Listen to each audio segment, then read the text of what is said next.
ask a question to the room. Let me ask a question to the room. Yes, please. Are we in a post-constitutional society? Oh, wow. Here we go. In what way? It don't matter if you're a Democrat. It don't matter if you're a Republican. It don't matter if you're an independent. It don't matter if you're black. It don't matter if you're white. It don't matter if you're gay. It don't matter if you're straight. It don't matter what your gender is. You're an American. Yep. Now, we know that this country has been flawed. We know that, this country has not, worked for everybody the way that it should. But there is a document called the Constitution that we hope everybody abides by, especially our elected officials. When we have a president who is clearly not abiding by it. Yep. What is he doing? Well, I mean, we can start with his latest one, the plane. Is that unconstitutional? Absolutely. Really? It says in the U.S. Constitution, clear and plain, you cannot accept gifts from a foreign government, king, or something else. So here's my thing about that. I agree with it. I don't think that they should do it. And I think that we should take that ruling and we should apply that to the universities like Harvard that accept tens of millions, maybe to the tune of hundreds of millions from these other countries in the exact same way. I think there should be a restriction from foreign governments. No, it is a restriction. Well, why? I don't think that they are the same, but I think that the same concern we have of them potentially bribing a president should be reflected on bribing our elite institutions. I agree with that. Because it could affect the things that are taught in those schools. It could affect the placement and the acceptance of certain students. Like, it seems to me that there's a pay-to-play problem with Trump here with the plane, right? The idea is, hey, we're going to give you this plane. Why don't you be nice to us? I agree with that. But I also want that same rule to apply. And I don't want to be like, what about this? I agree with you. It's a very good criticism, but let's also apply that to these institutions that have been taking tens of millions of dollars for fucking decades and nobody says shit. And then all of a sudden we find out that there's some Chinese spy that's taking things back to China from Harvard. Do you remember he got arrested at the airport? They were like doing research at the facility and then he gets arrested on his way back. I might be butchering this, but what I'm trying to say is like that same thing should be applied across everything. Yes, but I'll tell you one thing. That is very light compared to a president of the United States of America taking that gift. And listen, forget the bribery. It's unconstitutional. Yeah. And it's a national security threat. Chris said something the other day. I agree. I feel the same way when like. What if they bug the plane? What if they bug the fucking plane? No, I agree. I think. What if it's a bomb that they can just detonate at any moment? I don't know if there's that many people who are supporting this. Like I agree. Oh, no, I think, or there should be criticism of this, just in the same way that there was criticism of like Hunter Biden's kid being appointed a position on a Ukrainian oil company or like gas company. So like, yes, there should be these limitations because there is fear that you could be either funneling money through it or there could be influence. As Nikki Haley said, if this was the Biden administration, everybody would be furious. And they were. Well, she said we'd be furious. But they were during the Biden administration. So I think it is a good. What is the Trump administration's justification for doing it? Have they said anything? Stupid not to take it. Yeah, that's what he said. Yeah. He literally said, he was saying, he said, oh, you want us to pay for it? He said, you want us to spend $500 million? He said, I'd be stupid not to take it. That's literally what he said. I could be a stupid person and say, oh, no, we don't want a free plane. We give free things out. We'll take one, too. And it helps us out. Because, again, we're talking about we have 40-year-old aircraft. The money we spend, the maintenance we spend on those planes to keep them tippy-top is astronomical. You wouldn't even believe it. So I think it's a great gesture from Qatar. I appreciate it very much. I would never be one to turn down that kind of an offer. I mean, I could be a stupid person and say, no, we don't want a free, very expensive airplane. What is he doing with the plane? It's going to be their new Air Force One. Yeah. And then after that, it's going to be donated to his library. You know what they should do? Yeah. They should use the plane to bring those South African white refugees to America. Hey, That's what they should use the plane for. Y'all, we didn't even talk about that. It's been a great week for white Africans. No, but are we in a post-constitutional society? I mean, it depends. Yeah, no, I don't think so. The Constitution should not be flexible. But does it say in the Constitution you're not allowed to accept a $500 million plane? $500 million? Yes.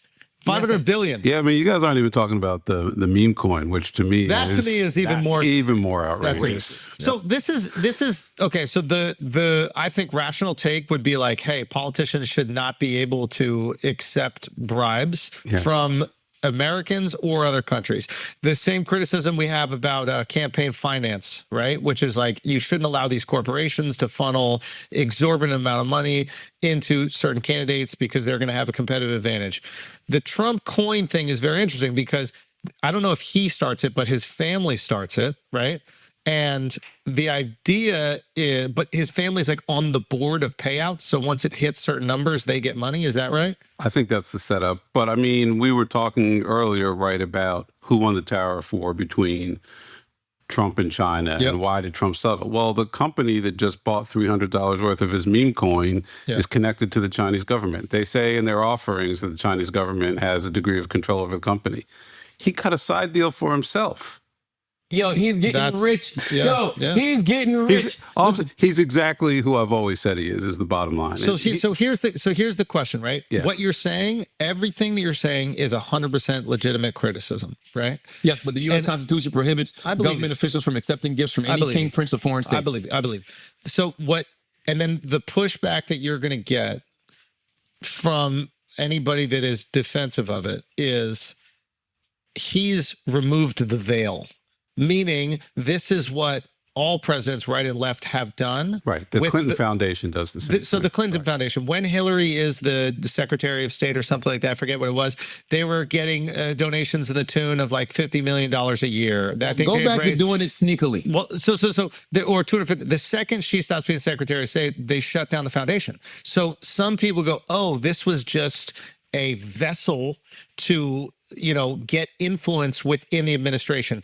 And what people say is back in the day, they did it sneakily. And what Trump is doing, he's doing it in your face. Like, for example, Nancy Pelosi trades with insider information for decades. We all criticize it. We say it's wrong. Trump goes, yo, Monday's going to be a crazy day. I'd buy some stocks if I were you.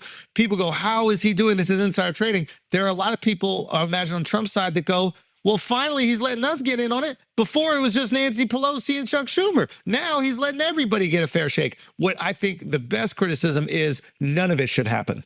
You shouldn't accept the plane. Nancy shouldn't get insider trading. What we're doing is unconstitutional. Trump's is a little different, but yes. And look, you can say... Why do you think Trump's a little different? Because she's using inside information that she has that's not available to the public to get these great tips or deals. He's manipulating the entire fucking market. To get what he wants. It's a bigger play. I mean, I wouldn't say he's manipulating the market. What I would say is in this Trump coin is that he's creating a vehicle. No, I'm not talking just about that. I'm talking about it all. But like, I mean, look, you could say. I guess I'm sorry to interrupt, but like, I guess what I'm trying to say is like, this is a great opportunity for us to reform the way people in positions of political power, right and left, are able to accept like legal bribes. And if we make it a partisan issue, then we'll just have bickering from the left and the right about, but your side does it, but your side does it. When instead we should all just go, yo, both sides do it. Agree, but this is a guy whose biggest campaign platform. You just got a boner for Trump, bro. It's like he's doing the same shit they all do, bro. Hold on a second. Hold on. He ran on draining the swamp. Yes. That's his biggest fucking platform. Drain the swamp. He's adding acres to the swamp. He's importing alligators. He's doing whatever the fuck. I mean, this is the biggest swamp you've ever seen. I would disagree because I think that I would disagree on what the swamp is. So what is the swamp? The swamp is Diddy's chest after a night. I knew you were gonna say something like that. We shoot, baby. I guess the idea. I thought the swamp was like permanent government. I thought the swamp were these people that were the quote unquote deep state, like the people that were making decisions without the behest of the American people. But that's being what I thought funded by corporate entities. And the corporate money that you can't see. So technically, they're the biggest swamp. He's basically they're not listening to Congress. He got rid of the swamp and he goes, "It's just me now." So if you want, exactly. which we should also disagree with. Yes, they're not listening. They're not listening to Congress. Yeah. They're not following the Constitution.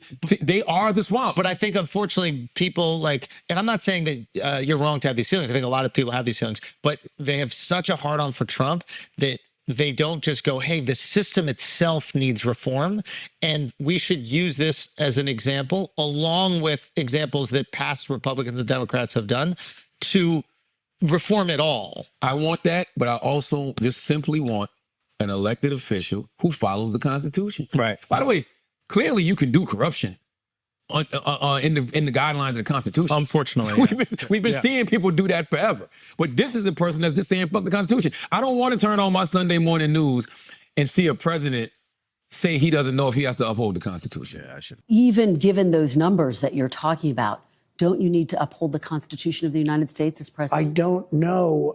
I have to respond by saying again, I have brilliant lawyers that work for me, and they are going to obviously follow what the Supreme Court said. What you said is not what I heard the Supreme Court said. They have a different interpretation. Sorry, suspend Come on, habeas, whatchamacallit? habeas corpus. Yeah. Yes. And this is the thing about, like, and I don't want to seem like I'm defending because habeas corpus it's basically the right to hold somebody without charging them, Right. which unfortunately throughout American history we have done. FDR did it with the internment camps during World War II. Lincoln did it during the Civil War. It is like fundamental. Upholding habeas corpus is fundamental to the American identity. We cannot hold you without charging with you. Once we do that, it's a tyrannical dictatorship. So I 100% agree with that. To say that he's doing something that is novel or threatening potentially to do something that's novel or different than past presidents that we look at as heroes, as American icons, I Well, would the say internment is camps unfair. are definitely a stain. Pardon? The internment camps, not at the time they were accepted. We look back now and realize that was outrageous. And it was a money grab. All this shit is a fucking money grab. What, the internment camps are a money grab? Yeah, man. The Japanese controlled the most fertile parts of California. All the places where we grow most of our crops now, those were owned by Japanese farmers. I thought the most fertile parts of California were Mexican women. Well, So yeah, I don't know if it was only a money grab. I think that there was like legitimate concerns about. Legitimate is a tough thing. I don't think they did it the right way, but I think there were concerns about Japanese espionage. sure. Just like and there's there was concerns Japanese, about. but Yeah. I mean, but that's all this stuff, right? I mean, look, I don't know. Do you guys watch the video of the mother being arrested this weekend in Massachusetts, and her daughters are trying to stop the ICE agents? Which one? I've seen so many It's different bad. videos. Look, I know immigration is a problem. I'm not for a second saying we don't have to address that, but when you see stuff like that, Yeah, it's heartbreaking. We're emotional I'm people. like, these. You say, who were the Nazi guards? Who were the fucking slave catchers tracking down slaves? Yeah, I And- wouldn't compare it to that at all. man, when you're ripping, It's got to start somewhere. I would. you're ripping mothers away from I their think you kids. do. I think you do a disservice to what Jews experienced during I'm Nazi saying Germany. that as a Jew. And I think you do. You're like half. And then I Oh, think half of me says it. Then. I think that you're doing a disservice to what slaves experienced. But during what slavery. Char It has to says is start true. somewhere. It didn't. Yes, the first day in 1938 or whatever, Yeah. it looked like this. Yeah. And then not enough people said stuff, and it escalated and escalated and escalated, and then you got where you're going. I saw a mom who took her Yeah. two sons who had been going through the process of getting their papers, and they were going to the regular, I guess, check-ins or whatever that they have to do. Yeah. Snatch the two sons up. Yeah. Listen, We got to do something, but we have the money to do it a different way. Is what I'm saying. Yes, it is heartbreaking. There's no question it is heartbreaking. You could make the argument, or they would make the argument, that these people are here illegally. They're breaking the law being here, whereas simply being Jewish in Germany in the late 1930s shouldn't have been illegal. These were German citizens that were being snatched up. And the same thing with slaves. You could make the argument, I guess slavery was illegal at the time. So It you was could- illegal to leave a What- plantation if you were a yeah, slave. it was illegal, So, but it was also the slavery itself is this immoral, deplorable institution that, and what is that Martin Luther King quote? Like, I don't even know if it's a Martin Luther King quote, but like What is it? opposing like you have a moral obligation to fight back against immoral laws, something like that. I'm kind of butchering it. Like, Look it up. You have a moral obligation. What is it? You have a moral obligation. Bastion, Cedric Bastion. See? You're reaching. See what I'm saying? I know. Bashing your front teeth with this. yeah. All let me see. Is it?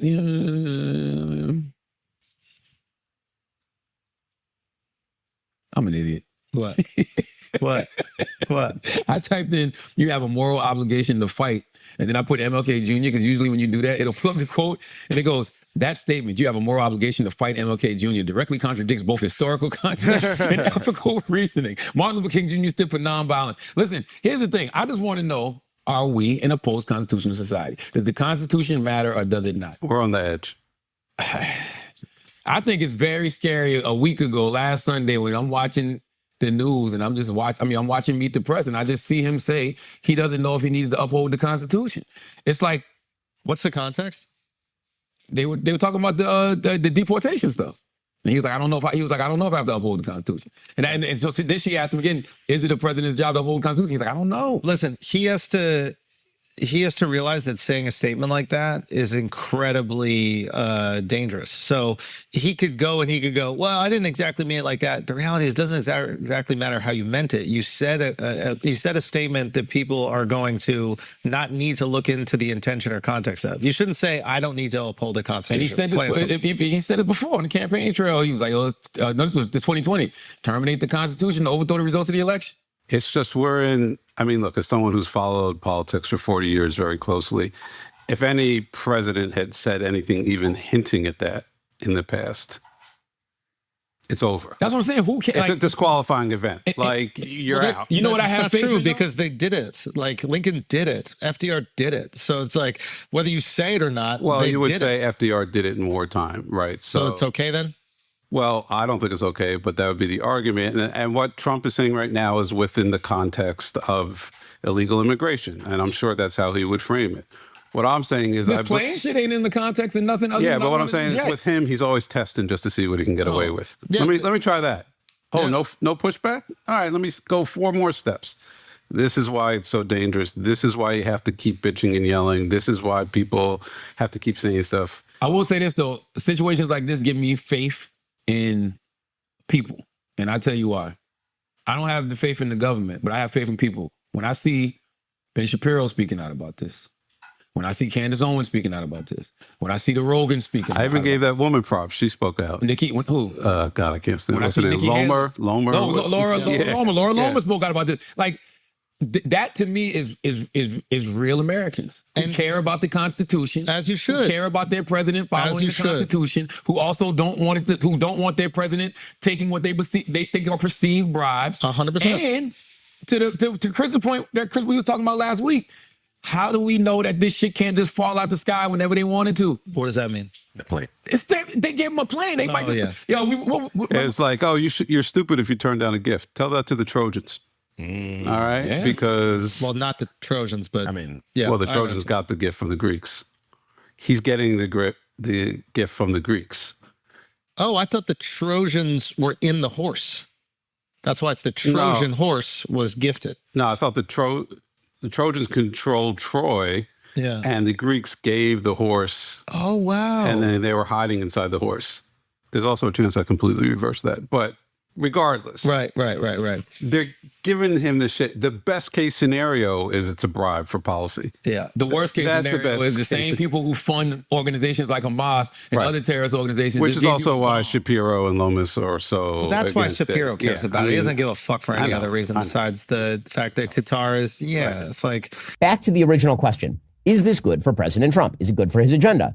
Is it good for draining the swamp and getting things done? The answer is no, it isn't. It isn't. If you want President Trump to succeed, this kind of skeezy stuff needs to stop. That's the thing. It's like, whatever. It doesn't matter. It's like sometimes you're going to agree with somebody on something, like, which I absolutely agree. You should not be accepting it. You shouldn't set a precedent that we just accept gifts and that you could potentially get influence for that. Now, we need to make sure that we do this with all forms of government, like when these corporations and these pharmaceutical companies do the exact same thing with every single senator and congressman.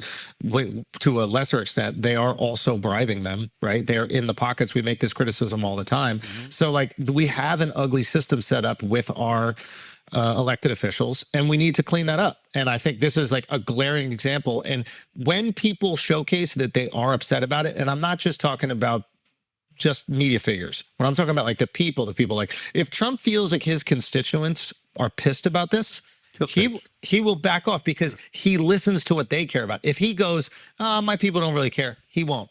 But if his people are pissed, he will back off. And I think that's an important thing to understand about Trump. It's the tariffs he kind of held fast, and everybody left, right, center were all saying this is a bad idea. Stop this. Stop this. I actually don't think. No, he didn't hold fast. No. I don't think left, right, center. So I think that a lot of like rich media figures were saying it because they were basically like looking at their portfolios and saying that the stocks were dipping. And I think that like the working class Americans that were supporting Trump were like, I don't have money invested in the market. I don't give a fuck if those rich people lose money. What I want is manufacturing to come back over here. And he says manufacturing's going to come back here if we do this tariffs. And I don't think it lasted long enough for the shelves to be empty. If the shelves got empty, then you might see his people being pissed off. But the shelves didn't get empty. Inflation has gone down. And it looks like these other countries are starting to negotiate, and then that's not what Trump cared for in that moment. What he cared about in that moment, the stock market crashing is what would make him move. But I actually don't think he was that worried about that. Oh, I do. I think because those are people he cares about. I don't think he cares about them that much. I think that's the biggest illusion. I don't think he cares about them. I think here's the thing. You might be right because he damn sure don't care about the common man either, the working man. You know who Trump cares about? The Trumps. Okay, that's who he cares about. I'm not even sure he cares about them, to be honest. He cares about Trump. I think and in order for him to maintain power, he needs support. And as long as his supporters support him and there is enough of him for him to continue his agenda, he will continue to go down the path that maintains that support. Why does he still need people to support him?